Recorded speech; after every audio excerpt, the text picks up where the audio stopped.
ನಮಸ್ಕಾರ. ಇಂದು ನಾನು ಶ್ರೀಮಂತ ಸಂಸ್ಕೃತಿ, ಪರಂಪರೆ ಮತ್ತು ಐತಿಹಾಸಿಕ ಮಹತ್ವಕ್ಕೆ ಹೆಸರುವಾಸಿಯಾದ ಕರ್ನಾಟಕದ ಇತಿಹಾಸದ ಬಗ್ಗೆ ಕೆಲವು ಮಾತುಗಳನ್ನು ಮಾತನಾಡಲು ನನಗೆ ಹೆಮ್ಮೆಯಾಗುತ್ತಿದೆ. ಈ ನೆಲದ ಪರಂಪರೆ ಸಾವಿರಾರು ವರ್ಷಗಳ ಹಿಂದಿನದು. ಇದು ಭಾರತದ ಅತ್ಯಂತ ಪುರಾತನ ಮತ್ತು ಐತಿಹಾಸಿಕವಾಗಿ ಗುರುತಿಸಲ್ಪಡುವ ಪ್ರದೇಶಗಳಲ್ಲಿ ಒಂದಾಗಿದೆ.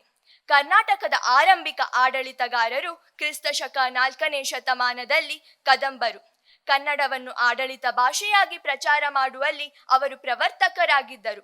ಅವರನ್ನು ಅನುಸರಿಸಿ ಬಾದಾಮಿಯ ಚಾಲುಕ್ಯರು ಅಧಿಕಾರಕ್ಕೆ ಬಂದರು ಮತ್ತು ಕಲೆ ಮತ್ತು ದೇವಾಲಯ ವಾಸ್ತುಶಿಲ್ಪಕ್ಕೆ ಗಮನಾರ್ಹವಾಗಿ ಕೊಡುಗೆ ನೀಡಿದರು. ಇವುಗಳು ವಿಶೇಷವಾಗಿ ಐಹೊಳೆ ಮತ್ತು ಪಟ್ಟದಕಲ್ಲಿನಲ್ಲಿ ಕಂಡುಬರುತ್ತದೆ. ನಂತರ ಆಡಳಿತ ನಡೆಸಿದ ರಾಷ್ಟ್ರಕೂಟರು ಎಲ್ಲೋರಾದಲ್ಲಿನ ಕೈಲಾಸ ದೇವಾಲಯದಂತಹ ಅದ್ಭುತಗಳನ್ನು ನಮಗೆ ಉಡುಗೊರೆಯಾಗಿ ನೀಡಿದರು. ಹೊಯ್ಸಳ ರಾಜ್ಯವಂಶವು ಬಂದ ನಂತರ ಅವರು ನೀಡಿರುವ ಕೊಡುಗೆಯನ್ನು ಈಗಲೂ ಬೇಲೂರು ಮತ್ತು ಹಳೆಬೀಡಿನ ಸಂಕೀರ್ಣ ಕೆತ್ತನೆಗಳಿಂದ ಕಾಣಬಹುದು. ಮೈಸೂರಿನ ಒಡೆಯರ್ಗಳು ನವ ಕರ್ನಾಟಕವನ್ನು ರೂಪಿಸುವಲ್ಲಿ ಬ್ರಿಟಿಷ್ ಯುಗದಲ್ಲಿ ಪ್ರಮುಖ ಪಾತ್ರವನ್ನು ವಹಿಸಿದರು. 4ನೇ ಕೃಷ್ಣರಾಜ ಒಡೆಯರ್ ಮತ್ತು ದಾರ್ಶನಿಕ ಸರ್ ಎಂ ವಿಶ್ವೇಶ್ವರಯ್ಯ ಅವರ ಅಡಿಯಲ್ಲಿ ಮೈಸೂರು ಆಧುನಿಕ ಮತ್ತು ರಾಜಪ್ರಭುತ್ವದ ರಾಜ್ಯವಾಯಿತು. ಕರ್ನಾಟಕವು ಒಟ್ಟು 31 ಜಿಲ್ಲೆಗಳನ್ನು ಒಳಗೊಂಡಿದೆ. ಸ್ವಾತಂತ್ರ್ಯದ ನಂತರ ಕನ್ನಡ ಮಾತನಾಡುವ ಎಲ್ಲಾ ಪ್ರದೇಶಗಳನ್ನು ಒಂದುಗೂಡಿಸಿ 1956ರಲ್ಲಿ ಮೈಸೂರು ರಾಜ್ಯವನ್ನು ರಚಿಸಲಾಯಿತು. ನಂತರ 1973ರ ನವೆಂಬರ್ 1ರಂದು ಕರ್ನಾಟಕ ಎಂದು ಮರುನಾಮಕರಣ ಮಾಡಲಾಯಿತು.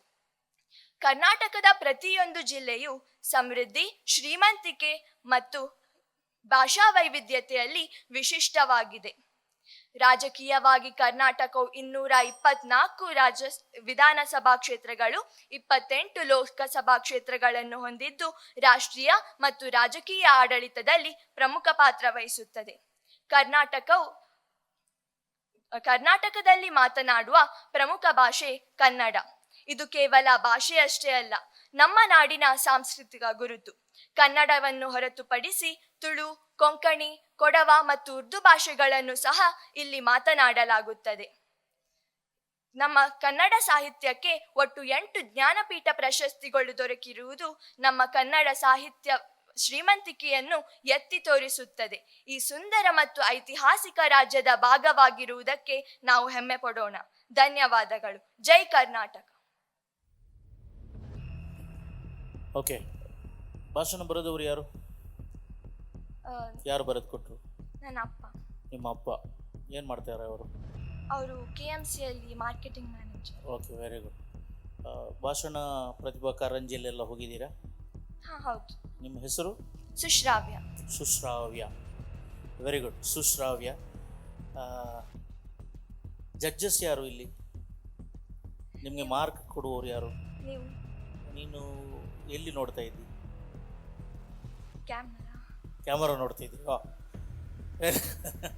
Very good. ಓಕೆ, 8 ಜ್ಞಾನಪೀಠ ಪ್ರಶಸ್ತಿ ಅಂತ ಹೇಳಿದ್ರಿ. ಯಾರು ಆ 8ರಲ್ಲಿ ಒಂದು 4-5 ಹೆಸರು ಹೇಳಬಹುದು? ಕುವೆಂಪು, ದಾರಾ ಬೇಂದ್ರೆ, ಶಿವರಾಮ್ ಕಾರಂತರು, ಚಂದ್ರಶೇಖರ ಕಂಬಾರು, U R Venkateshamurthy, V Kru Gokak, Girish Karnad. U R Ananthamurthy. Okay, 8 ಮಂದಿ ಕೂಡ ಹೇಳಿದಿ ನೀನು. ನಿನ್ನ ಉಚ್ಚಾರ ಭಾಳ ಸ್ಪಷ್ಟವಾಗಿದೆ. ಇಂಗ್ಲೀಷ್ನಲ್ಲಿ ಇದಕ್ಕೆ ಆಕ್ಸೆಂಟ್ ಅಂತ ಹೇಳ್ತೇವೆ. ನಾವು ಹೇಳುವುದೇ ತಪ್ಪು, ಪ್ರೊನೌನ್ಸಿಯೇಷನ್ ಅಂತ ಹೇಳಿ. It is pronunciation. ಅದು ಭಾಳ ಸ್ಪಷ್ಟವಾಗಿದೆ ಕನ್ನಡದಲ್ಲಿ. ಒಂದೇ ನಿಮ್ಮದು ಮಿಸ್ಟೇಕ್, ಒಂದೇ. ಸರ್ ಹೇಳ್ತಾರೆ ಏನಂತ. ಓಕೆ, ಸೊ ನಾವು ಅದೇ ಮಾತಾಡ್ತಿದ್ವಿ, ಕಂಟೆಂಟ್ ಸ್ವಲ್ಪ ಕ್ಲಾರಿಟಿ ತಗೊಳ್ಳುವ ಅಂತ ಹೇಳಿ. ಬಟ್ ನೀವು 8 ಜ್ಞಾನಪೀಠ ಪ್ರಶಸ್ತಿ ಪಡೆದವರ ಹೆಸರು ಕೂಡ ಹೇಳಿದಿರಿ. ಸೊ ನಿಮ್ಗೆ ಸ್ವಲ್ಪ ಆದ್ರೂ ಗೊತ್ತುಂಟು ಅಂತ, ಅಪ್ಪ ಬರ್ತಿದ್ರು ಕೂಡ ಸ್ವಲ್ಪ ಆದ್ರೂ ಗೊತ್ತುಂಟು ಅಂತ ನಮ್ಗೆ ಕ್ಲಾರಿಟಿ ಆಯಿತು. ಸೊ ಸರ್ ಹೇಳಿದ ಎಲ್ಲವೂ ಕರೆಕ್ಟ್. ಯಾಕಂದ್ರೆ ಭಾಷೆ ಬಹಳ ಶುದ್ಧ ಇತ್ತು. ಮತ್ತೆ ನೀವು ಅದನ್ನು ತುಂಬಾ ಕ್ಲಾರಿಟಿಯಲ್ಲಿ, ತುಂಬಾ ಕಾನ್ಫಿಡೆನ್ಸ್ ಅಲ್ಲಿ ಹೇಳಿದ್ರಿ. ಒಂದು ಏನಂತ ಹೇಳಿದ್ರೆ, ಕೆಲವು ಇಂಪ್ರೂವ್ಮೆಂಟ್ ಆಗಬಹುದು ಅಂತ ಅನಿಸ್ತದೆ. ಒಂದು ಅದ್ರೊಟ್ಟಿಗೆ ಇನ್ವಾಲ್ವ್ ಆಗಿ, ಅಂದ್ರೆ ನೀವೇನು ಹೇಳ್ತಿದ್ದೀರಲ್ಲ ಅದ್ರೊಟ್ಟಿಗೆ ಸ್ವಲ್ಪ ಇನ್ವಾಲ್ವ್ ಆಗಿ. ಯಾಕಂದ್ರೆ ನೀವು ಈಗ ಹೇಳ್ತಾ ಹೋದಾಗೆ ನಮ್ಗೆ ಸ್ವಲ್ಪ ಫ್ಯಾಕ್ಟ್ ಅನಿಸ್ತು. ಸೊ ಅದನ್ನ ರೀಚ್ ಮಾಡಿಸ್ಬೇಕಲ್ಲ. ಈಗ ನಾವು ಇಬ್ರು ಜಡ್ಜ್ ಇದ್ದೇವೆ, ನಮ್ಗೆ ಗೊತ್ತಿಲ್ಲ ಏನು. ಸೊ ನೀವು ಹೇಳಿದ ಯಾವುದು ನಮ್ಗೆ ಗೊತ್ತಿಲ್ಲ. ಸೊ ನೀವು ನಮ್ಗೆ ರೀಚ್ ಮಾಡಿಸ್ಬೇಕಲ್ಲ. ಸೊ ಹೇಗೆ ರೀಚ್ ಮಾಡಿಸ್ಬೋದು? ನಿಮ್ಮ ಪ್ರಕಾರ ಹೇಗೆ ರೀಚ್ ಮಾಡಿಸ್ಬೋದು? ಅಂದರೆ ಸ್ವಲ್ಪ ನಿಮ್ಮನ್ನ ನೋಡಿ ಹೇಳಿ. ಈಗ ನಾನು ನಿಮ್ಮ ಹತ್ರ ಮಾತಾಡ್ತಿದ್ದೇನೆ, ನಾನು ಹೇಳಿದ್ ನಿಮ್ಗೆ ಅರ್ಥ ಆಗ್ತುಂಟಲ್ಲ. ಸೊ ಅದು ಯಾಕಂತ ಹೇಳಿದ್ರೆ ನಾನು ನಿಮ್ಮ ಹತ್ರ ವೈಯಕ್ತಿಕವಾಗಿ ಕನೆಕ್ಟ್ ಆಗ್ತಿದ್ದೇನೆ. ಸ್ಪೀಚ್ ಅಂತ ಸಾಗಿ ನೀವು ಆಡಿಯನ್ಸ್ ಜೊತೆಗೆ ಸ್ವಲ್ಪ ವೈಯಕ್ತಿಕವಾಗಿ ಕನೆಕ್ಟ್ ಆಗ್ಬೇಕು. ಅದು ಒಂದು ಮಾತ್ರ ಗ್ಯಾಪ್ ಇದೆ. ಬಟ್ ನಮ್ಗೆ ಹೋಪ್ ಉಂಟು ಏನಂತ ಹೇಳಿದ್ರೆ ನೀವು ಈ ಕಾಂಪಿಟೇಷನ್ ಸ್ಟೇಜ್ ಎಲಿವೇಟ್ ಆದಾಗೆ ಅದನ್ನು ಕರೆಕ್ಟ್ ಮಾಡ್ತು ಹೋಗ್ತೀರಿ ಅಂತ ಹೇಳಿ. ಹಾಗಾಗಿ ಸರ್ ಎಂತ ಮಾಡುವ, ಸೆಲೆಕ್ಟ್ ಮಾಡುವ. Thank you are selected. You sir.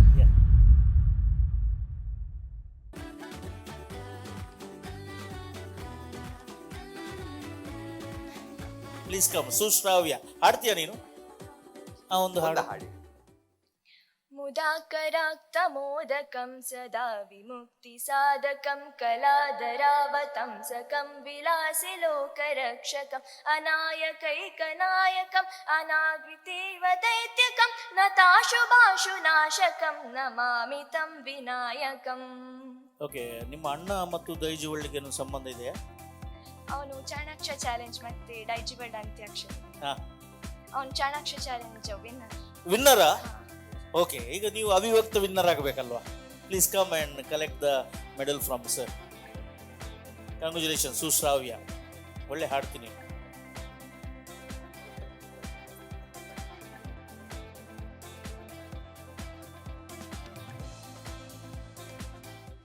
Congratulations. ನಿಮ್ಮ ಹೆಸರು ಮತ್ತು ಸ್ಕೂಲ್ ಹೆಸರನ್ನ ಹೇಳಿ.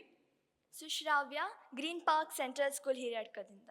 ಓಕೆ, ಸುಶ್ರಾವ್ಯ ಅವರೇ, ನೀವಿವತ್ತು ಅಭಿವ್ಯಕ್ತ ನನ್ನ ಧ್ವನಿ ನನ್ನ ಶಕ್ತಿಯಲ್ಲಿ ನಿಮ್ಮ ಧ್ವನಿಯನ್ನ ಎತ್ತಿ ನೀವು ಸೆಲೆಕ್ಟ್ ಆಗಿದ್ದೀರಾ. ಸೊ ಹೇಗೆ ಅನಿಸ್ತಾ ಇದೆ? ತುಂಬ ಖುಷಿ ಆಗ್ತಾ ಇದೆ. ಓಕೆ, ಸೊ ಹೇಗೆಲ್ಲ ಇತ್ತು ನಿಮ್ಮ ಪ್ರಿಪರೇಷನ್ಸ್? ಯಾಕೆಂದರೆ ಅಭಿವ್ಯಕ್ತ ಅಂತ ಹೇಳುವ ಒಂದು ಕಾಂಪಿಟೇಷನ್ ಬಂದ ಮೇಲೆ ಇದಕ್ಕೋಸ್ಕರ ನೀವು ನಿಮ್ಮನ್ನು ತಯಾರು ಮಾಡ್ಕೊಳ್ಬೇಕು. ಆ ಒಂದು ಪ್ರಿಪರೇಷನ್ಸ್ ಹೇಗಿತ್ತು ಅಂತ ಹೇಳ್ಬೋದಾ? ನಾನು ಅಂದರೆ ಕನ್ನಡಿ ಮುಂದೆ ಹೋಗಿ ನನ್ನ ಎಕ್ಸ್ಪ್ರೆಷನ್ಸ್ ಎಲ್ಲ ಕಲ್ತ್ಕೊಂಡೆ. ಮತ್ತು ಆ್ಯಕ್ಷನ್ಸ್ ಎಲ್ಲ ಹೇಗೆ ಮಾಡಬೇಕು ಮತ್ತು ಸೆಲ್ಫ್ ಕಾನ್ಫಿಡೆನ್ಸ್ ಎಲ್ಲ ಬಿಲ್ಡ್ ಮಾಡ್ಕೊಂಡು. ಓಕೆ, ಅಂದರೆ ಒಬ್ಬ ಮಾತುಗಾರನಿಗೆ ಇರಬೇಕಾದ ಒಂದು ಚತುರತೆಯನ್ನು ನೋಡ್ಕೊಳ್ಳಿಕ್ಕೆ ನಿಮ್ಮಲ್ಲಿ ನೀವು ತಯಾರು ಮಾಡಿದ್ರಿ. ಓಕೆ, ಎನಿಸಿದ್ರೆ ನೀವು ಕ್ಯಾಮ್ರಾ ಮುಂದೆ ನಿಂತು ನಾನು ಗಟ್ಟಿಯಾಗಿ ಮಾತಾಡ್ತೇನೆ, ನನ್ನ ಧ್ವನಿಯನ್ನು ಎತ್ತುತ್ತೇನೆ ಅಂತ? ಹಾಂ, ಹೌದು. ಖುಷಿ ಇದೆ ನಿಮಗೆ. ಇವತ್ತು ಅಭಿವ್ಯಕ್ತ ನನ್ನ ಧ್ವನಿ ನನ್ನ ಶಕ್ತಿಯಲ್ಲಿ ನೀವು ಸೆಲೆಕ್ಟ್ ಆಗಿದ್ದೀರಾ. ಆಡಿಷನ್ ರೌಂಡಿಂದ ಮುಂದಿನ ರೌಂಡ್ಗೆ ನೀವು ಸೆಲೆಕ್ಟ್ ಆಗಿರುವಾಗ ಖುಷಿ ಹೇಗಿದೆ ನಿಮ್ಮದು? ತುಂಬ ಖುಷಿ ಆಗ್ತಾ ಇದೆ. ನೆಕ್ಸ್ಟ್ ಟೈಮ್ ಇನ್ನೂ ಒಳ್ಳೆ ಪ್ರಿಪೇರ್ ಮಾಡಿ ಬರ್ತೇನೆ. ಓಕೆ, ನೆಕ್ಸ್ಟ್ ಟೈಮ್ ಒಳ್ಳೆ ಪ್ರಿಪ್ರೇಷನ್ ಮಾಡ್ಕೊಂಡು ಬರ್ತೀರಾ ಅಂತ ಹೇಳ್ತಿದ್ದೀರಾ. ನೆಕ್ಸ್ಟ್ ರೌಂಡ್ಸ್ಗೆ ನಿಮಗೆ ಆಲ್ ದ ಬೆಸ್ಟ್ ಅಂತ ಹೇಳ್ತಾ congratulations once again. Thank you.